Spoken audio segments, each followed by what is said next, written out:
이성규 센터장님 연결합니다. 센터장님. 네, 안녕하세요. 네. 단도직입적으로 여쭤보겠습니다. 오릅니까? 안 오릅니까? 오를 계획이 없습니다. 네. 그런데 왜 그런 보도와 기사들이 쏟아졌을까요? 아니, 사실은 어제 우리 이제 HP 2030 국민 네. 건강 종합 대책이라고 하는 것이 굉장히 중요한 내용을 많이 담고 있는데 네. 이게 이제 10년의 계획이라고 하는 것이 좀 이렇게 잘 전달이 이해를 잘 못하셨을 수도 있고 앞으로 10년간의 계획을 얘기하는 그리고 그게 이제 담배뿐만이 아니라 네. 기후 변화부터 시작해서 감염병, 비감염병 많은 그 종류의 과제들을 가지고 이렇게 발표한 내용인데 네. 이게 아마 세금 이슈들이 다른 정치적인 이슈에서 나오는 부분들 때문에 조금 이렇게 너무 크게 와전이 되어서 사실은 이제 이 정부가 전문가와 협의 없이 또 상의 없이 그런 것들을 할 경우들이 없거든요. 네. 그래서 이제 사실은 이제 현재 시점에서 그런 계획이 없는 것은 그게 팩트이고 그렇지만 이제 한 10년 안에 그렇다고 10년 동안 담배값이 그대로 있는 것도 그거는 우리나라 흡연율을 낮추는데 또 큰 문제가 될 수 있기 때문에 그냥 네. 장기적인 그런 계획으로 이해해 주셔야지 당장 오늘 내일 저도 어제 사재기 이런 뉴스까지 보고 저 깜짝 놀랐는데요. 예. 전혀 그런 일은 아니라고 생각하시면 좋을 것 같습니다. 센터장님, 그런데 이 담배값을 인상하는 것이 금연에 결정적으로 효과적인 겁니까? 어떻습니까? 저도 1초의 고민 없이 네라고 좀 단호하게 말씀드리고 싶은데 그렇습니까? 담배세 인상은 정말 중요한 것이 세금을 거두려고 하는 정책이 절대 아니고요. 네. 담배 소비를 줄이기 위한 정책입니다.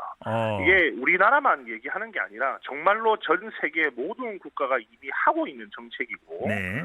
그리고 하라라고 세계보건기구에서도 또 이렇게 권고를 하고 있는 정책이거든요.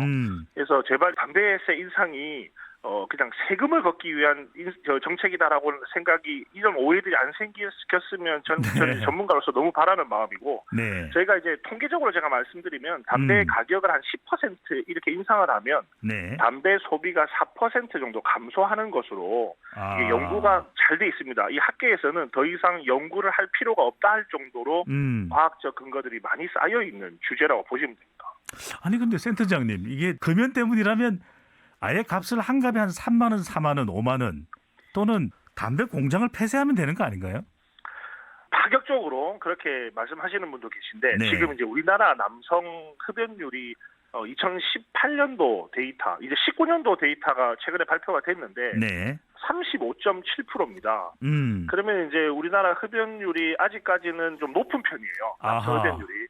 흡연율이 너무 높은 상태에서 지금 말씀하신 것처럼 너무 과도하게 정책을 밀어붙이면 네. 굉장한 저항도 있고 수용성이 많이 떨어집니다. 그렇기 때문에 이 가격만으로서 담배 규제 정책을 하는 게 아니고 담배 그 가격과 또 비가격 정책이라고 하는 것들로 이렇게 같이 하는 거기 때문에 또 흡연율이 감소하는 부분들을 보면서 이렇게 정책을 펼치는 거라 한 번에 이렇게 빵 하는 것들은 물론 그게 효과가 더 있을 수도 있지만 그럼에도 불구하고 수용성을 생각하지 않고 정책을 할 수 없기 때문에 그렇게 이해하시는 게 좋을 것 같습니다. 아니 그러면은 센터장님 말씀은 당장은 아니겠지만 앞으로 한 10여 년 정도 시간을 두고 조금씩 담배값 인상이 상승될 가능성은 있다는 말씀이시네요. 일단은 저희가 세계보건기구 말씀을 제가 드렸는데 이제 전 세계 182개국이 서로 지키기로 약속을 한 담배 규제 기본 협약이라는 게 있습니다. 이제 그 내용 안에도 담배세를 인상을 해서 담배에 대한 구매력을 낮추고 그래서 금연을 유도해야 된다라는 내용이 있거든요. 만약에 세금을 아예 올리지 않으면 향후 10년 동안 그러면 물가 상승률이 담배에 전혀 반영이 되지 않습니다. 그러면 거꾸로 사실은 담배 가격은 끊임없이 낮아지는 또 상황이 될 수 있죠. 상대적으로. 네. 그럼요. 그래서 이제 앞으로 이런 큰 방향성에 대한 부분으로서는 당연히 그런 부분들이 필요하고 전문가들도 그렇게 생각을 하고 있고 그렇지만 이제 이게 국민적 혼란이 일어나고 있는 어제의 상황들을 보면서 어쨌든 지금의 얘기는 아니다. 센터장님, 어제 보고서에 어떤 부분이 좀 미리 가만히 됐다면 이렇게 혼란은 안 줬을 수도 있었을 텐데라는 생각이 들거든요. 무엇이 어제 보고서나 발표의 문제였을까요? 아니 저는 이게 발표의 문제라기보다 이게 아마 이제 국민적 관심이 특히 또 언론의 관심이 이제 한쪽으로 좀 쏠리는 부분이 아닌가. 왜냐하면 어제 사실은 발표한 보건당국 입장에서도 굉장히 속상할 것 같아요. 왜냐하면 지금 말씀드린 것처럼 개인의 생활 습관, 감염병 대응, 기후변화 대응, 그다음에 건강 형평성 엄청나게 많은 그런 주제를 담아서 많은 전문가들이 모여서 했던 결과인데 그 결과의 모든 것은 다 없어지고 그 방향성은 다 없어지고 사실은 그 어제 보도자료에는 이 담배세 인상이라는 워딩도 없거든요. 이제 우리 건강증진 부담금의 인상 뭐 요 정도 표현이 되어 있는데 네.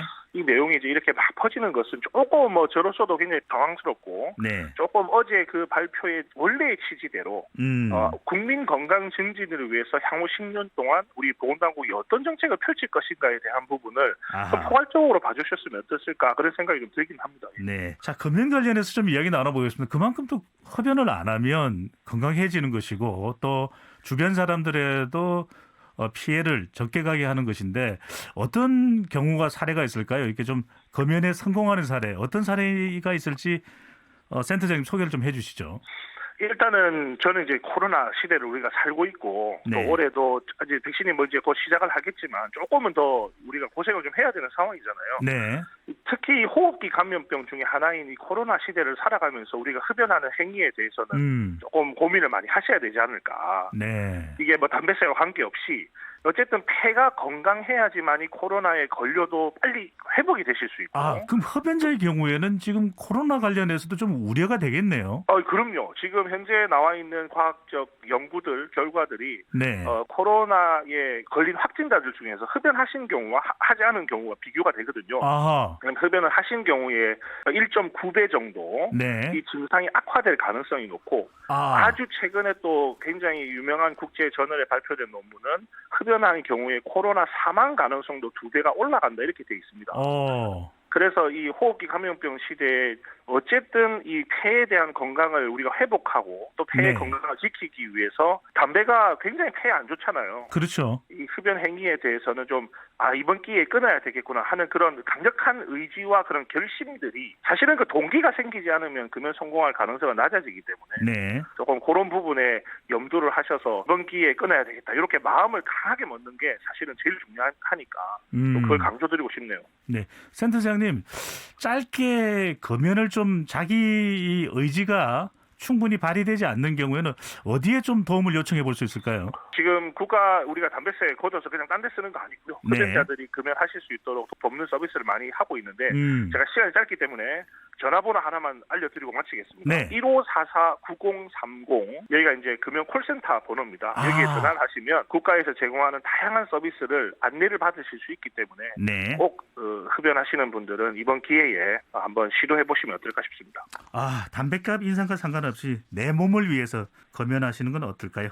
한국담배규제연구센터 이성규 센터장님과 이야기 나눠봤습니다. 오늘 말씀 감사합니다. 네, 고맙습니다.